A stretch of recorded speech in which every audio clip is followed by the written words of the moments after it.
So if we were to take a room of, say, 200 engineering managers, not unlike this room, and ask what is engineering management, would probably get 200 different answers of what it means, how to do it, and why it's important.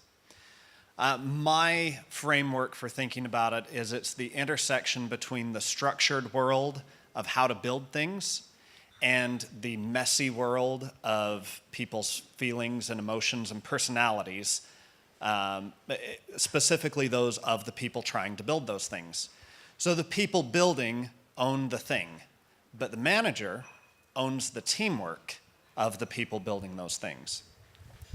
The field of engineering management changes constantly, but it doesn't necessarily evolve.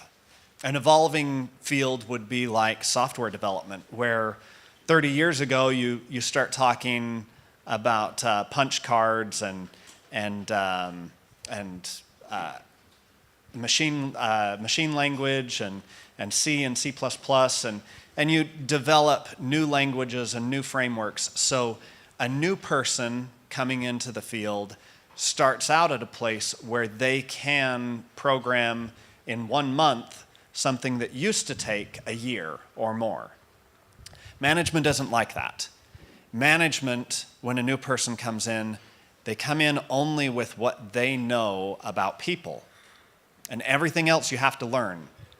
And those lessons are so hard to learn that they're really tough to translate from one generation to the next. And that's where companies like Plato come in, where we have opportunities to transfer knowledge from one generation to the next and say, these are the mistakes I made and how you can avoid those. So let's talk a little more specifics, and since I'm up here, I'll volunteer as an example. What do I do as a manager? First, I have not written a single line of code. I have not configured a server. I have not troubleshot a production environment. I have given a few ideas about the product. Some of them were decent, some of them were rightly rejected. But I've also been chewed out a lot by people of all levels, both on my team, off my team, managers, executives. People like to chew me out. But every time they do it, I'm protecting my team. I leave my team to do their jobs while I take the heat. I've also had to deliver a lot of bad news. So that might be, your process here is broken and we need to fix that. Or that feature that you're working on, that's not going to do great for the company, so stop that and let's go somewhere else. Or harder, it's, you're not working out for the company and you're going to have to find a new job. The hardest one, I think, was when I took a team that was working well together and said, the thing you're working on is not good for the company. We're wasting money on that. So I'm going to have to take this good team and put you in other places and hope that you then work well as teams there. And so really my job comes down to I take blame, I make hard and sometimes unpopular decisions, but I provide an environment where people can grow and they can do their best work. So with all that difficulty in there, why do I do it? And how do I know that I'm making the right hard decisions instead of just, make an unpopular decision and it's a horrible one? How do I know that I'm doing right? As Kwong said, people don't quit their company, they quit their manager. The industry average for turnover is 25%. That means that in any given year, a quarter of your engineers will leave your company voluntarily if you're average. Some companies have it harder, like Amazon, they're closer to 50%.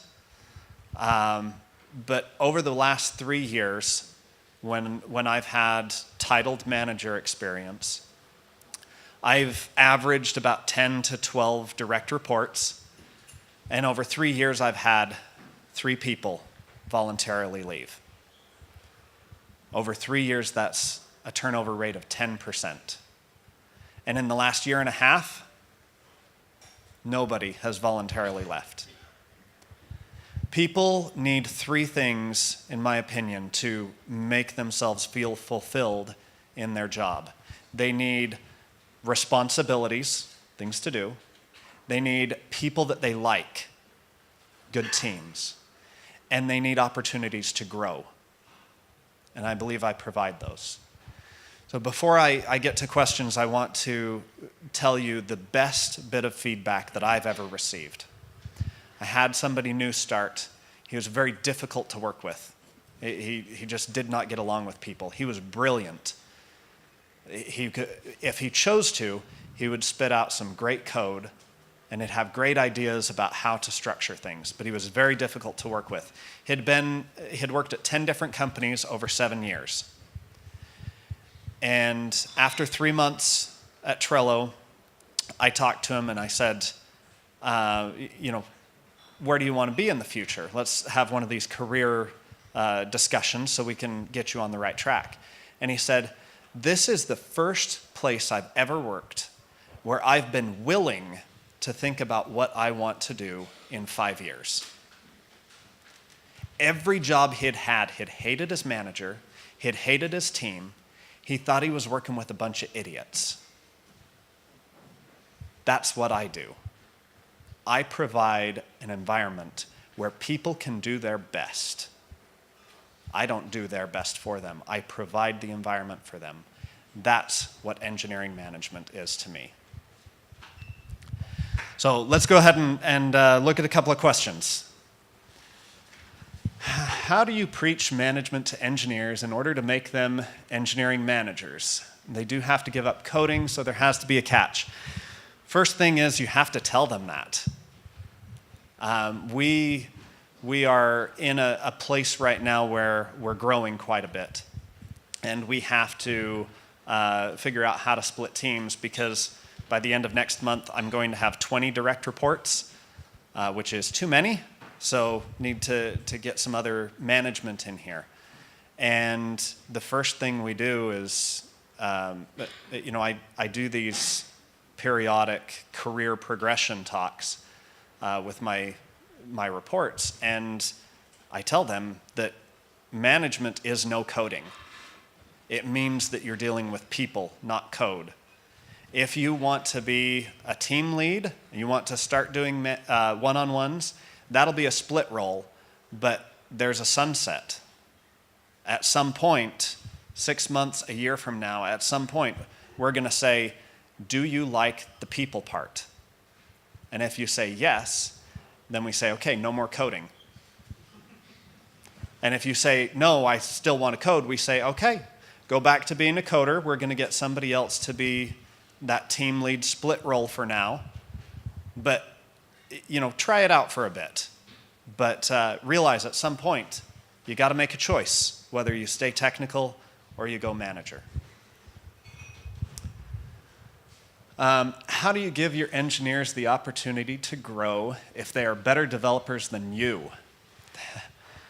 I like to say that all of my developers are better developers than I am. That may or may not be true. I don't know.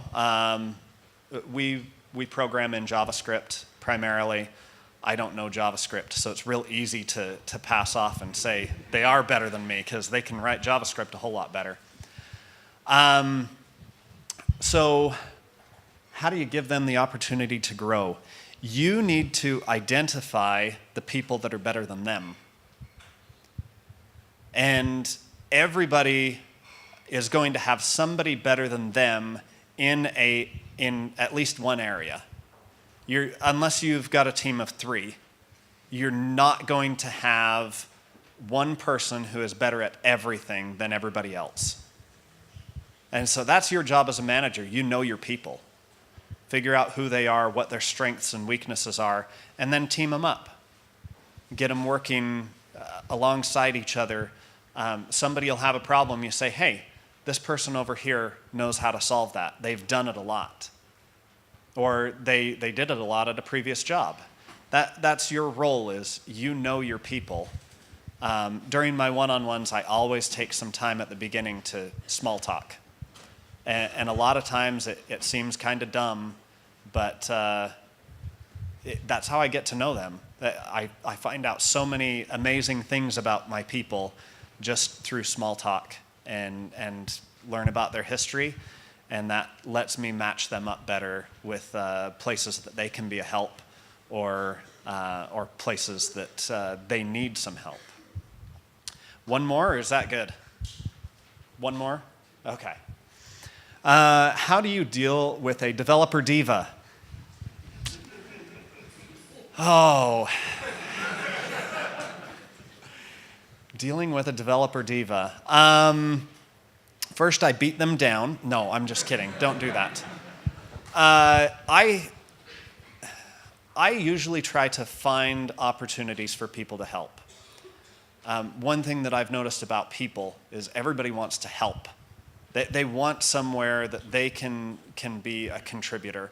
And I think a lot of divas look at it as, I can help everybody. And so you identify a place where they can help, and you specify, you can help here. Go help that person with this. And kind of try to focus that. At the same time, you try to find ways for other people to help that person. It's really, a lot of management is a game of personalities. And so you got to figure out their personality and how you can help them and how they can help other people. And it's not always easy. And that sometimes you just got to shake your head and say, this is tough. So, but keep learning and do your best with it.